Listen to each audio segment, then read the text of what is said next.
പരമോന്നത സിവിലിയൻ പുരസ്കാരം നൽകി പ്രധാനമന്ത്രിയെ ആദരിച്ച് ഡൊമിനിക്കയും ഗയാനയും ബാർബഡോസും. ത്രിരാഷ്ട്ര സന്ദർശന വേളയിൽ നൈജീരിയയും പ്രധാനമന്ത്രിയെ പരമോന്നത സിവിലിയൻ ബഹുമതി നൽകി ആദരിച്ചിരുന്നു.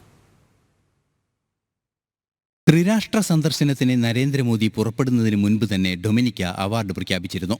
പരമോന്നത ബഹുമതിയായ ഡൊമിനിക്ക അവാർഡ് ഓഫ് ഓണർ ആണ് പ്രസിഡന്റ് സിൽവിനി ബർട്ടൺ പ്രധാനമന്ത്രിക്ക് സമ്മാനിച്ചത്.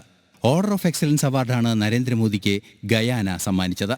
പ്രസിഡന്റ് ഇർഫാൻ അലി പ്രധാനമന്ത്രിക്ക് ബഹുമതി സമർപ്പിച്ചു.